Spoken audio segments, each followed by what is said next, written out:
What a touching family reunion. The mother, the son, the daughter, and the sword. There's only one thing missing.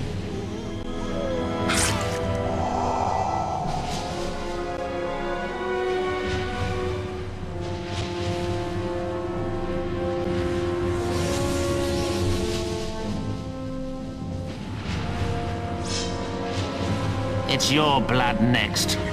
Then I will make this world burn. In the world of Fable, there is one sword said to be more powerful than any other, said to be more evil than any other.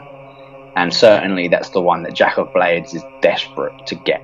It's supposed to be connected to the bloodline of the hero and his family, and can only be activated by the blood of a descendant of the Archon. What is this sword? It's the Sword of Aeons. And in this episode, we're going to talk about the Sword of Aeons and its equal and opposite, Avos tier.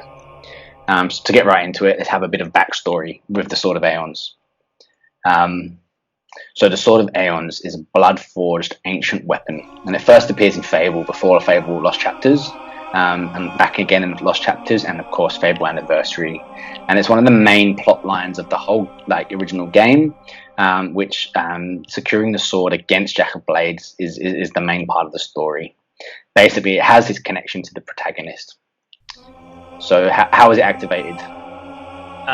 So to sort of fully empower the Sword of Aeons, it requires the blood of a descendant of the Archon.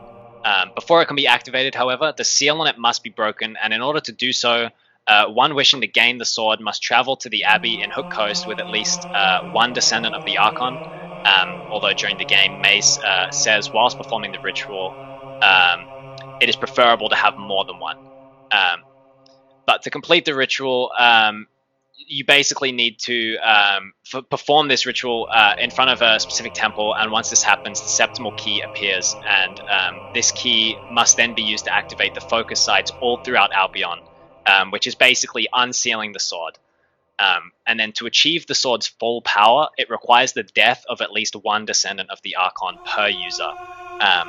So in this case, like during the story, spoiler alert, you're supposed to, kill your sister with it to fully power it up so that you can defeat Jack of Blades with it. Either way, though, the sword is immensely powerful. You're basically talking about the best sword in the game immediately here. But anyways, so the precise reason is never really... but I think the reason why it requires the blood of... the Archon's descendants is because William Black, who was the first human wielder of the sword, it's sort of believed that his soul dwells within it. So sort of shedding the blood of one of his descendants with the sword is supposed to sort of awaken his soul within it. But that's sort of into theory territory.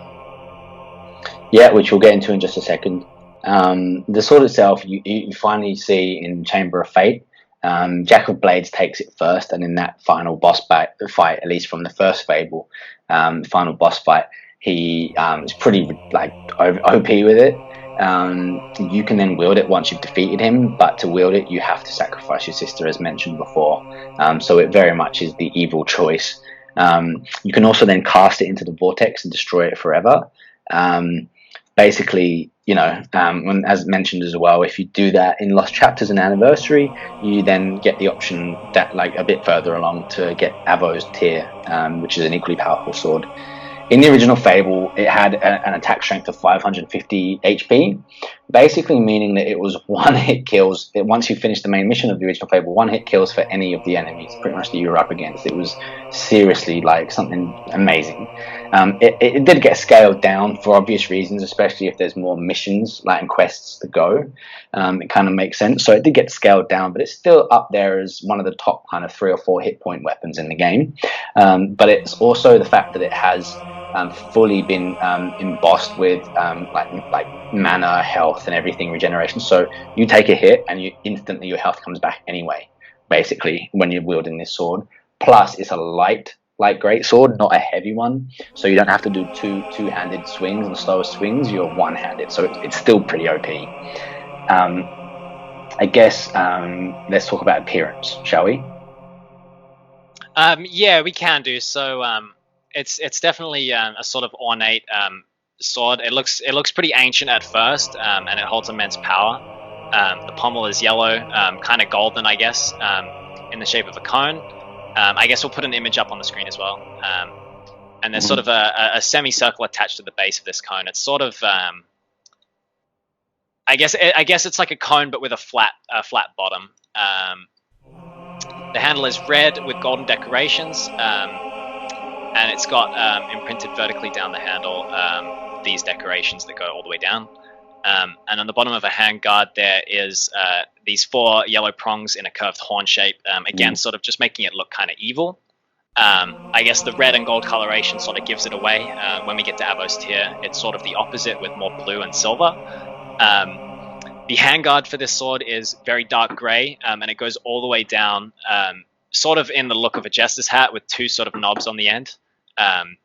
And then the sword itself has double-edged polished steel, so when you see it, it's kind of like 2 blades with sort of a line down the middle, but it is 1 blade. Looks really, really cool, honestly. Probably the best designed sword in the game, in my opinion. I think it was literally designed with the intention of giving it to Jack. It literally just looks like a sword that was made to be in Jack of Blades' hand. What do you think? Yeah, absolutely. I think it's a really cool design. As everything that's evil kind of is always really attractive, right? It's pretty it's pretty awesome. So those augmentations, as I said, is health, mana, experience, and sharpening. So basically, yeah, like it's dominant. It's absolutely dominant. As a long sword goes, it looks really sick on your back, just running along. Like you feel like a boss when you get this sword. I guess more on the history. This is what we know so far. So the Tales of Albion, which is a book within the game, reveals that the Sword of Aeons originally belonged to Jack of Blades, but had been stolen from him by William Black when the latter was sucked into the void. The sword spoke to Black, promising to help him slay the court if he surrendered his soul. This was agreed, and Black used the sword to defeat the 3 members of the court and ultimately free Albion. The court being the King, Queen, and Jack of Blades. Jack being the only surviving member that we know of. So yeah, that's kind of that's interesting definitely backstory. Yeah, it is very interesting, and I think it's So it is Jack's definitely sword. yeah. So I guess that's why it looks very much like it belongs in his hand.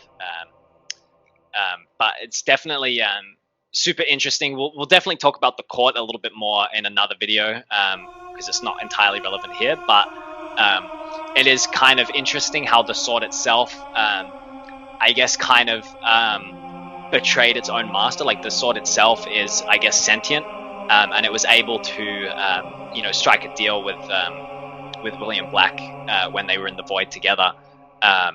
And it betrayed Jack of Blades, despite the fact that it was sort of it belonged to Jack of Blades, which I think is really cool. It's interesting how the sword itself is kind of its own character, if that makes sense. It's able to sort of choose who uses it in some ways, similar to Harry Potter wands, I suppose. Yeah, absolutely. So a little bit of trivia on Sword of Aeons. We've already mentioned that the Avos tier is kind of the equal and opposite, the yin to the yang. However, like there was a possible way to get both, which I think has been patched out in terms of the latest one. But basically, you would be able to defeat Jack and then hero save once you've had the sword in your hand before killing your sister. Then you can quit and then start the game again. And when you start again, you appear in front of the Chamber of Fate doors before fighting Jack, but you will still have the sword, basically. Which is really interesting, actually. Obviously, it's more so a bug than anything else, but it's kind of interesting how it was initially possible to, hold both sort of opposite swords at the same time. Too bad you can't really dual wield them. Would be kind of funny if you had, the one good, one evil in each hand. But unfortunately, not possible. But still very, very cool. The only way, I mean, if you kill your sister in the way that the story does, you can only get it after that once you watch the full credits. But you can have it because you have it in your hand. You've technically got it before you kill your sister too. So yeah, there's that, which is pretty cool. Was apparently another another little bug in game. There was loads of these bugs for lots of things like getting keys and stuff, but there was this other bug early in the game. So the Wasp Menace, which is your first quest once you graduate from the guild, right? Basically, you could get it as early as the Wasp Menace quest, but to do it, you had to purchase both the Assassin Rush and Summon spell, and then enter the Chamber of Fate in the guild. Basically, you must then line yourselves up on the second highest layer in the room and summon a wasp in the stairs, and then the player basically just has to lock onto the summoned wasp, turn the camera towards the floor while spamming Assassin Rush. If done right, the player will clip through the floor and be under the map where the sword will just be sitting for the taking. So there was this way to get it right at the start of the game. And especially in original Fable, that was mad because it was a 550 HP sword. Yeah, and the other funny thing about this is actually, I believe, still possible. I think speedrunners might use this strategy, but it's available to be done in the original, the Lost Chapters, and still in Anniversary. Although I think they attempted to patch it out in Anniversary because it's a lot harder to pull off. I think the hitboxes on the stairs and on the Wasp are a lot more difficult and finicky to pull off, but it's still doable. Yeah. So if you want to make the game a breeze, you can. Bug, I would say. Yeah, is why. So it's one of those bugs that happens because you somehow get yourself through the floor rather than for other kind of reason. But in general, I mean, we're talking about a sword that has its own kind of sentience. It's even with that reduced hit points, it's still up there as the joint top, in my opinion, top sword in the game. I mean, there's a couple of other ones like the Solus Greatsword that has higher hit points now, but it's a heavy sword and takes a lot longer to swing. So it's not quite as, for me, not quite as fun to use. It's basically a one-handed, or can be a one-handed attack sword, which is great because it frees up your other hand to do things like magic spells a lot more easily and everything. But you can still sprint and run as per normal, and it looks really, really sick. You basically can't get hurt with it as well because of the health augmentation. You get more experience, you get more mana, so everything becomes easier after that. But in terms of the sword itself, it's this idea that there's an evil sword, like a sword that has been imbued with soul. Sort of reminding me a little bit of like Yoshimitsu from Tekken with his sword that has that captures the souls of his killed prey. Maybe that's something that this one has, and maybe it does have something evil within it. But it's definitely a really seductive sword. But with Lost Chapters. So with the original Fable, before Lost Chapters came out, you kind of always wanted to get it, even though it meant you were evil at the end. When you did your free roam and you finished off certain quests and explorations, it was always great having this overpowered sword, but it did mean that you were evil. But then with Lost Chapters, there was this equal sword that you could get that has an equally cool backstory. Now, I don't doubt that the Lionhead invented it purely as a way to still get you a good sword despite, giving up Sword of Aeons. But Avo's Tear is the most legendary, or as powerful as the legendary Sword of Aeons. It is basically obtained from pretty much the very next quest that you can do afterwards. Now, you can go through the whole game without getting either of them if you wanted to, and you could do okay with it depending on your style. However, if you threw away the Sword of Aeons, you definitely want to get Avo's Tear because it's an amazing sword, and it has all the same damage. It has the same augmentations on it, which they also reduced the augmentations. They took sharpening off for Lost Chapters on both, so it has health, mana, and experience, which is still good. The description here is this sword was imbued with extraordinary power when the guild mage Solcius used it in a spell to close a large vortex. For a long time, it has existed only as a myth among acolytes. Its strength rivals even the Sword of Aeons. So you want to talk more about the origin? Yeah, so the sword was originally only the sort of a common guard until Solcius, the most powerful guild mage to ever live, used it as a focus point to close a vortex that threatened to engulf Bowerstone. The sword disappeared soon afterwards. Knowledge of it soon fell into legend until Maze started searching for it as a means to fight against Jack of Blades. However, Maze failed to retrieve it, because he was not deemed worthy of its power, which again somewhat implies that this sword is a little bit sentient in the same way as the Sword of Aeons. But I guess that's something we can get into in the theory section as well. But later, thanks to Maze's research, the hero of Oakvale, if they throw away the Sword of Aeons, is given the chance to acquire Avos Tear. He is judged by 3 of the most powerful heroes to ever live. So this includes Solstice himself, Delphi, and Holder,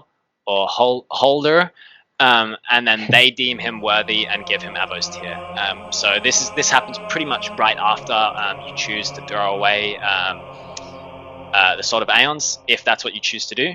So you won't be without a sword for too long, but it's obviously one mission later. Apparently, Nostro, the founder of the Heroes Guild, ordered the design of 2 important objects in Albion, the Witchwood Arena and Avos Tear. It was modeled after the Sword of Aeons, which had apparently disappeared at that time. This is according to the Tales of Albion, so this is on Lionhead's website. So I guess the sword is specifically supposed to sort of mirror the design of the Sword of Aeons, and it was basically crafted sort of to be a direct, I guess, replica of the Sword of Aeons until eventually it reached a similar level in power. Yeah, so essentially, it is the good version, if you like. It's the one that is like Thor's hammer. You can only achieve it if you've taken the good choice at the end of that Jack of Blades fight. Interesting enough, you can do all the evil choices up until that point, but then that one good choice suddenly makes you worthy, which it's just a game thing, but that I always find that funny. So if you want to kill Whisper, which I pretty much did every time, no matter what, even if I was doing the good path, yes. You can you can still claim this sword. I think it looks equally as cool in its own way as Sword of Aeons. It looks like, in terms of the look, I mean, it's essentially like mentioned earlier, it's the kind of opposite. It's silver and blues rather than reds and golds. I think it's cool. It's a little bit obvious that it's this afterthought thrown in, but it's a cool way of doing it. If we're trying to go within canon, it was this focal point used by Solstice, who was obviously this legendary mage, closing a vortex. I mean, we don't know what that vortex was all about, but it's trying to close a vortex, and this forges the Avos Tear into this, this really powerful sword. Avo in Fable is seen as the good god, if you like. So you hear a lot of this where Avo's temple, you go and give to charity, and basically get good points and all the rest of it. And some of them say things like, "Is it Avo's beard?" or something like that. Some of them say. Yeah. For me, anyway, personal trivia for me was that I thought it was Tear originally when I was a kid playing through. Avo's Tear. It doesn't make sense at all. Avos Tear definitely sounds like is the right way. So along the Sword of Aeons, it's exactly the same stats basically, but as mentioned before, it doesn't have the highest damage stat, which is Solus Greatsword, which we also mentioned. Now we'll be doing that video at some point too. It should be noted that this one is a light weapon, like I said, which means that you can strike more times than a Solus Greatsword, meaning that you can still do more damage overall, really. It was given identical stats, I think, so that people who chose the good ending wouldn't be at disadvantage to the evil ending, but it was done pretty well. There's only 3 weapons with experience augmentations on the legendary weapons, so that would be the Sword of Aeons, obviously, and this one called Murren Greathammer, which is pretty cool. And then once again in Fable 3 there is a legendary sword called Avo's Lamentation that is stated to be a sister weapon to Avo's Tear, having been forged at the same time but was lost for centuries. How that would have happened, I don't know. Was there a second weapon that Solstice used to create it, or was it forged originally when the original sword itself was forged? Who knows?